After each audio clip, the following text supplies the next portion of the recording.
चलिए आज एक सफर पे चलते हैं, समय में पीछे, और समझते हैं प्राचीन भारत की उस कमाल की व्यवस्था को जो, आप सोचिए, हजारों सालों तक एक बहुत बड़ी सभ्यता की रीढ़ की हड्डी बनी रही। जी हाँ, ये कहानी है प्राचीन भारत की प्रशासनिक प्रणाली की। तो सबसे पहला सवाल जो दिमाग में आता है वो यही है।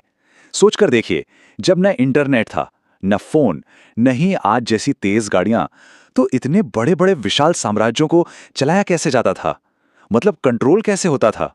ये किसी पहेली से कम नहीं लगता है ना? और इस पहेली का जवाब जानते हैं कहाँ छिपा है? एक बड़े से बरगद के पेड़ में। जी, एक बरगद का पेड़। इसकी बनावट पर गौर कीजिए।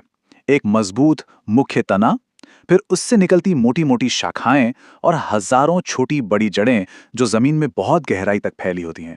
बस यही वो फ्रेमवर्क है जिससे हम प्राचीन भारत के पूरे एडमिनिस्ट्रेशन को समझ सकते हैं।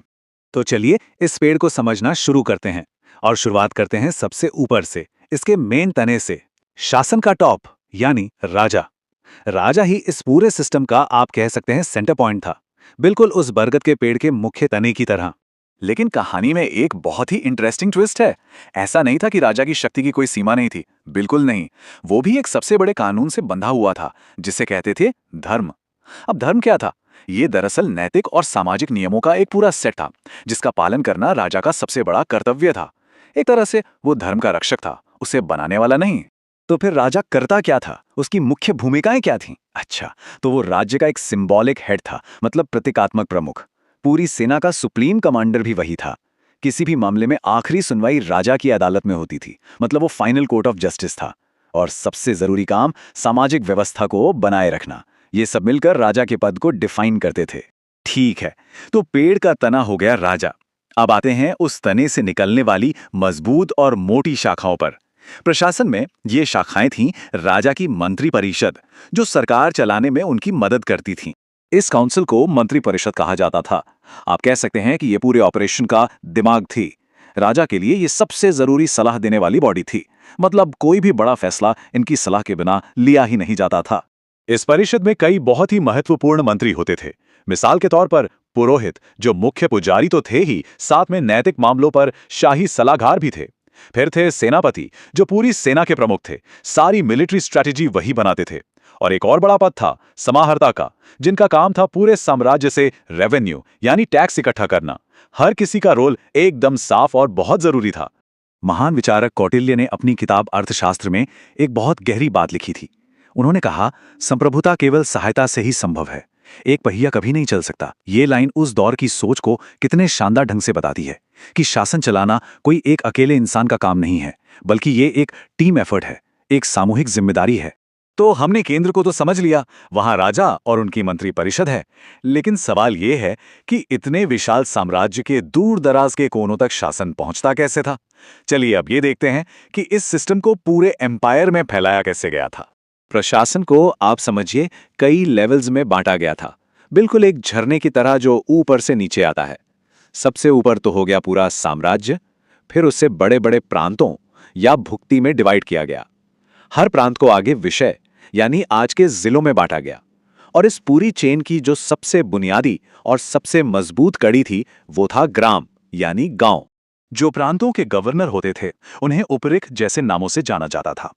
अब इनकी जिम्मेदारियां भी बहुत बड़ी थीं। अपने प्रांत में टैक्स वसूलने से लेकर, मान लीजिए कहीं अकाल पड़ गया तो उस जैसी मुश्किलों से निपटने तक सब कुछ यही संभालते थे। ये लोग सेंट्रल गवर्नमेंट और आम जनता के बीच एक बहुत जरूरी पुल का काम करते थे। और अब हम पहुंचते हैं उस बरगद के पेड़ की हजारों जड़ों तक। वो जड़ें जो पूरे पेड़ को जमीन से जोड़कर रखती हैं और उसे पोषण देती हैं। ये जड़ें थीं गांव, जो इस पूरे एडमिनिस्ट्रेटिव सिस्टम की असली नींव थीं। देखिए, इस सिस्टम की असली ताकत ऊपर बैठे राजा में उतनी नहीं थी जितनी इन हजारों आत्मनिर्भर और स्वशासित गांवों में थी। और यही वजह है ये जो डिसेंट्रलाइज स्ट्रक्चर था कि भारतीय समाज इतने उतार चढ़ाव के बाद भी बना रहा। बड़े बड़े साम्राज्य आए और चले गए, राजा बदलते रहे, लेकिन ये गांव अपनी व्यवस्था के साथ टिके रहे। और देखिए कि शक्तियों का बंटवारा कितना साफ और समझदारी से किया गया था। जो केंद्र सरकार थी वो सेना, रक्षा, विदेशी मामले और करेंसी जैसे बड़े मुद्दों को देखती थी। दूसरी तरफ जो गांव की अपनी सभा थी वो स्थानीय न्याय, सिंचाई की व्यवस्था, पानी का बंटवारा और गांव की जमीन का मैनेजमेंट, ये सारे रोजमर्रा के मामले खुद संभालती थी। ये डिसेंट्रलाइजेशन का एक क्लासिक उदाहरण है। ग्राम सभा का सबसे ज्यादा ध्यान किस पर होता था? स्थानीय झगड़ों को सुलझाने पर। गांव के लोगों के बीच कोई मनमुटाव हो गया तो उसे गांव में ही सुलझा लिया जाता था। इससे न्याय जल्दी भी मिलता था और सबको आसानी से उपलब्ध भी था। इसके अलावा गांव के लिए तालाब बनवाना या कुएं खुदवाना जैसे पब्लिक काम और टैक्स इकट्ठा करने में मदद करना भी इनके बड़े कामों में शामिल थे।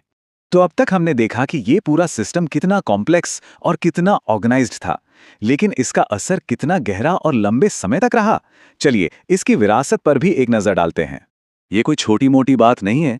इस व्यवस्था के जो सिद्धांत थे, उन्होंने भारतीय उपमहाद्वीप पर 1000 साल से भी ज्यादा समय तक शासन और समाज को प्रभावित किया। ये अपने आप में इसकी मजबूती और इसकी कामयाबी का सबसे बड़ा सबूत है। तो इस पूरी चर्चा से हम क्या सीख सकते हैं? कुछ ऐसे सिद्धांत हैं जो आज भी टिके हुए हैं। पहला, एक साफ सुथरी हायरार्की। दूसरा, शक्ति का विकेंद्रीकरण यानी डिसेंट्रलाइज्ड पावर। तीसरा, ऐसा नेतृत्व जो कर्तव्य यानी धर्म से बंधा हो। और चौथा, स्थानीय स्वायत्ता का सम्मान। ये सिद्धांत आज भी उतने ही रेलेवेंट है। और आखिर में एक सवाल छोड़कर जा रहा हूं जिस पर सोचा जा सकता है। इस प्राचीन व्यवस्था के वो कौन से सिद्धांत हैं जो आज की दुनिया में भी हमारे गवर्नेंस को एक नई दिशा दे सकते हैं, हमें प्रेरित कर सकते हैं? इस पर विचार जरूर कीजिएगा।